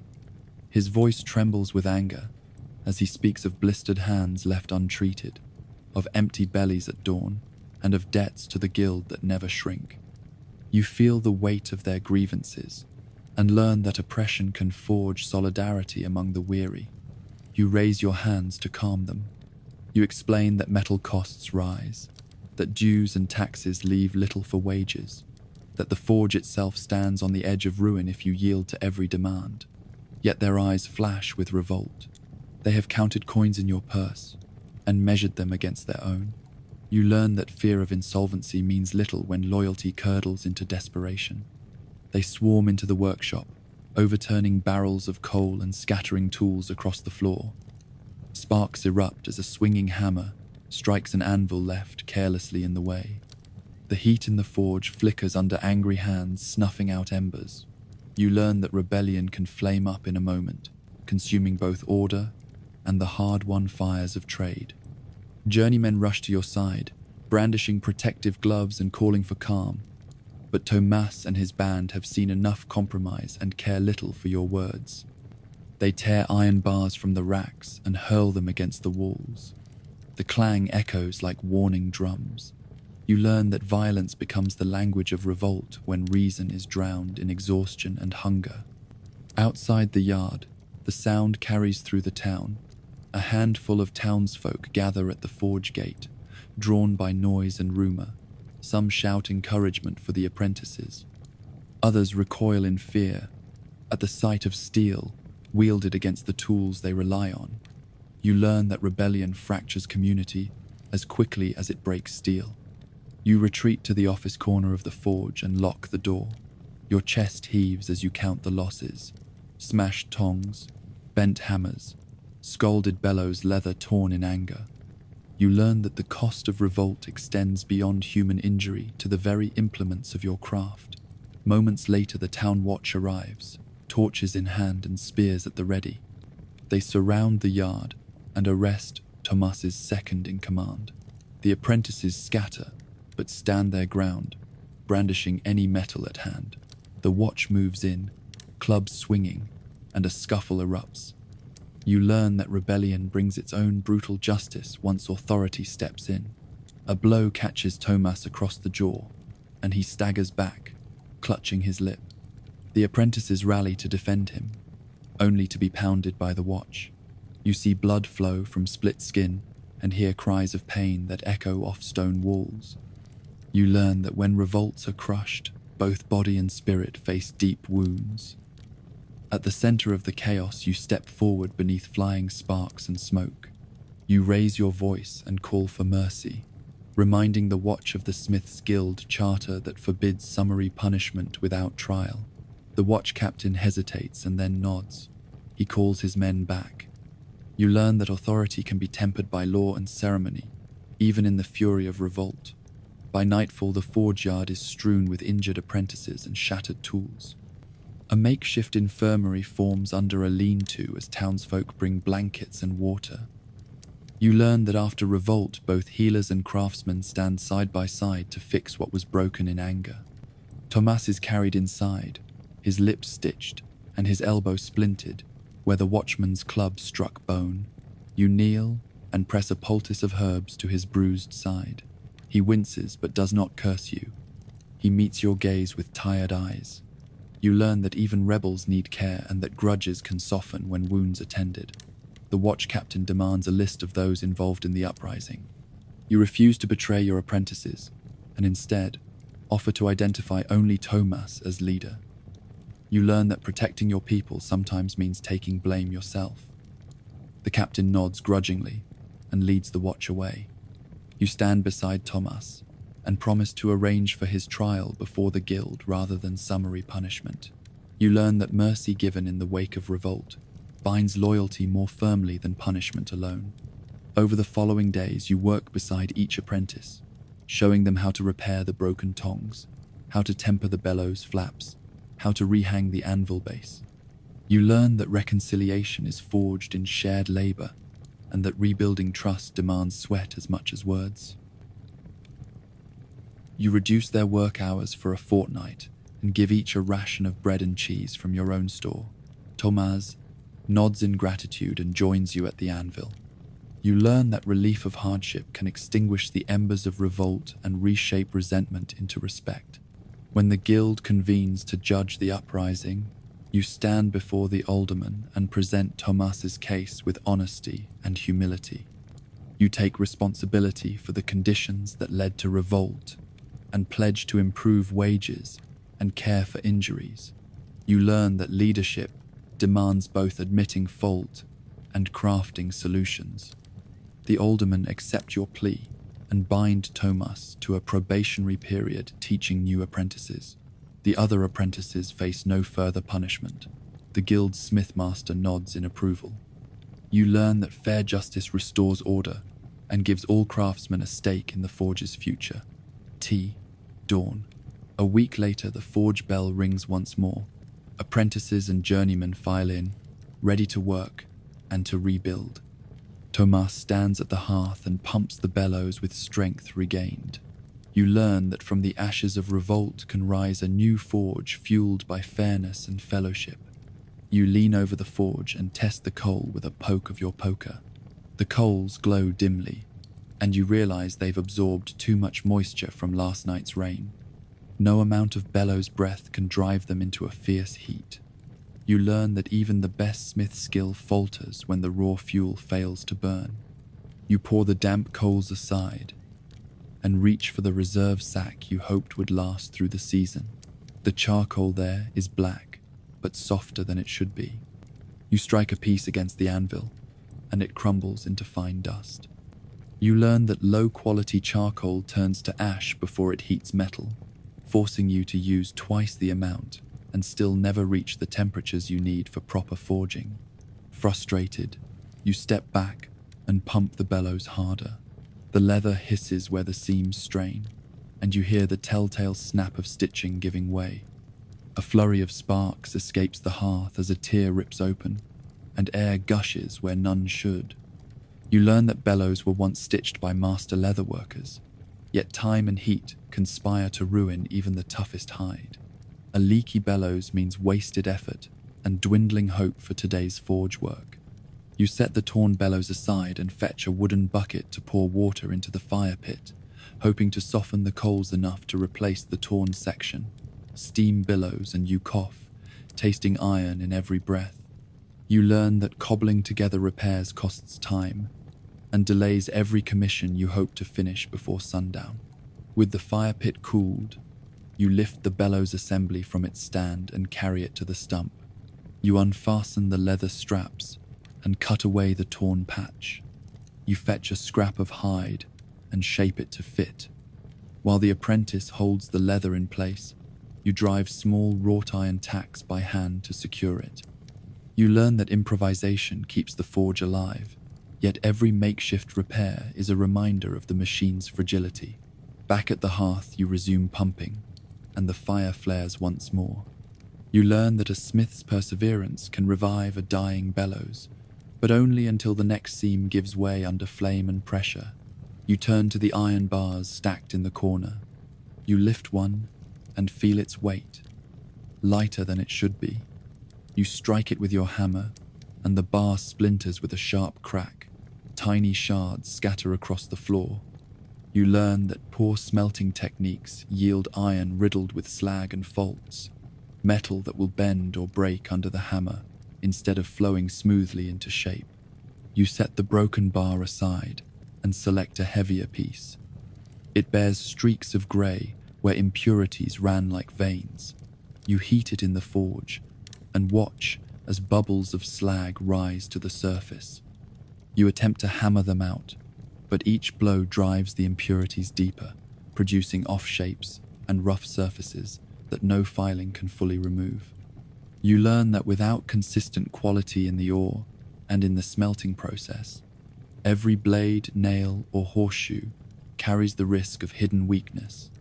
Turning away from the flawed iron, you retrieve a billet that once came from a traveling merchant's stock. It bears a foreign stamp, and for a moment you hope it might prove stronger. But when it passes under the hammer, it wrinkles and splits along a seam. You learn that imported iron can be unreliable, sold cheaply because it failed tests back at the mine. You exchange a terse glance with your apprentice. He nods, and together you carry the iron scraps to the slag heap outside. You learn that wasted metal is wasted coin, and that each failed billet chips away at your profits and your patience. Flattening the heap of slag, you sweep the yard clean and fetch fresh charcoal from the deeper sacks. These pieces have chipped from earlier loads and bear the imprint of rotted wood beneath the charcoal's veneer. You toss the worst aside and reserve them only for quenching. You learn that even quench fuel must be reliable, else the metal cools unevenly and warps under the heat shock. As the low sun dips behind the rooftops, you focus on your final task, forging a set of hinges for the Lord's new manor gates. You heat the iron and shape the leaves, but each attempt produces slight bends or twists that leave the hinge shoulders misaligned. You learn that worn anvils, whose faces bear the pits of centuries, offer no true reference plane, and that without a smooth surface, even simple shapes prove elusive. You hunt for a flatter spot on the anvil, only to discover the hardy hole has worn into an egg shape. A hardy tool no longer seats firmly, and bends intended to occur in the metal instead move the tool itself. You learn that an anvil is the foundation of all forging, yet an aging anvil under constant abuse will betray the smith's intentions, forcing awkward workarounds and prolonged shaping. Cursing softly, you fetch a block of oak to chock against the hardy hole and jam the tool in place. The makeshift wedge holds for a few more bends, enough to finish the first hinge leaf. You learn that wood and metal must sometimes combine to patch the gaps in your hardware, yet such fixes never last beyond the day's edge. Night finally falls, and you stand back to survey your work. 2 rough hinges, a torn bellows, a pile of broken bars, and a smouldering fire teasing you with its waning heat. You learn that every flaw in tool, fuel, or metal insists you marshal both skill and creativity to press on. You sweep the forge floor for the last time and boot aside ash piles that threaten to smother the hearth. You learn that maintenance is a never-ending task, for neglect invites collapse in the smallest details, until the smith's world stands broken in a heap of rust and dust. Climbing to your loft above the forge, you wrap your cloak tighter against the chill that seeps through gaps in the boards. You learn that a smith's rest comes only after the forge's demands relent, if ever, and that ambition finds few friends in a world where tools and materials conspire to betray you. Lying on your straw mattress, you rest your head on a coil of leather tongs that serves as a pillow. You taste ash on your tongue and close your eyes to dreams filled with half-shaped blades and cracked anvils. You learn that technology sets the smith's limits as surely as his own strength sets his reach, and that each dawn brings another chance to stretch those limits amid the forge's relentless heat. You stand before the anvil one last time and trace the worn face with calloused fingers. You have spent your life shaping steel, even as steel shaped you. You remember every burn that blistered your skin, every shard that cut your flesh, every moment you faced the roar of the furnace. You learn that the anvil is both cradle and crucible for every smith who took up the hammer. Here are the truths hammered into your bones. Every strike of the hammer risked broken bones or shattered tools. A misplaced blow could crack an anvil face or send a shard of iron flying into your eye. You learned to measure each blow not only by the force you could muster, but by the precision you could control. The anvil's steady resistance taught you the virtue of careful strength. Every breath at the bellows wafted coal dust into your lungs. You learned that breathing in heat saved your craft, while breathing in soot fouled your body. Many fellow smiths coughed blood before reaching middle age. Yet most never spoke of the cost, because the forge's call was stronger than the fear of sickness. Every piece of metal you forged carried the risk of hidden flaws. Iron smelted with impurities could fracture in war or crumble under a farmer's plough. You learned that kingdoms rose on swords and fell when those swords broke in battle. The fate of nations weighed upon each ingot you drew from the fire. Every fragment of sharpened steel threatened infection should it pierce your flesh. You learned to carry vinegar salves and honey poultices to draw out poison. A casual cut could become a death sentence if you failed to tend it with diligence. You carried both hammer and first aid in your belt. Every tool you forged required constant care and repair. A torn bellows seam could starve the fire. A warped anvil block could mislead every strike. You learned that the smith's life demanded mastery of metal and mastery of maintenance. The anvil depended on you as much as you depended on the anvil. You witnessed apprentices rebel when hours stretched into endless toil and wages shrank under guild and royal levies. You learned that even the strongest spirit could break under the weight of dues and taxes that pounded every coin from your pocket. Only those driven by necessity or passion endured the daily grind. Yet for all the hazards you faced, you also knew the power of steel. You fashioned swords that defended kingdoms and plowshares that fed families. You shaped horseshoes that carried knights and nails that raised homes. You learned that steel under your hammer held the promise of safety and prosperity. You felt the paradox in your bones. By forging steel, you served kings and nobles, yet that same steel bound you to a life of hardship. You learned that the hammer you lifted to shape empire also forged your own chains of service and sacrifice. Only the desperate took up the hammer, knowing full well it might never rest. You remember the last apprentice you trained. He arrived eager to learn the secrets of heat and hammer. He too faced blistered hands and broken dreams before he grasped the truth that the anvil's legacy is written in sweat and scar. You learned that passing on the craft meant passing on both skill and the burden of hazards. Now you stand alone in the glow of embers cooled, your arms aching and your lungs sore. You place the hammer gently on the anvil's face and feel the echo of every blow you ever struck. You learn that the legacy of the anvil is not in the metal you shaped, but in the lives you forged through adversity. You turn and walk home through the silent streets, your footsteps echoing like distant hammer strikes against stone. You taste ash in the air and the memory of fire on your tongue. You learn that even away from the forge, your mind returns to the rhythm of bellows and steel. Tonight you will sleep on straw and listen for the faint creak of wood and leather in dreams. You will remember the anvil's face and the hammer's ring. You will carry forward the paradox of power and sacrifice that steel carved into your life. You know that only those willing to face every hazard, to tame every flame, and mend every broken tool, truly earn the right to shape metal and to shape history.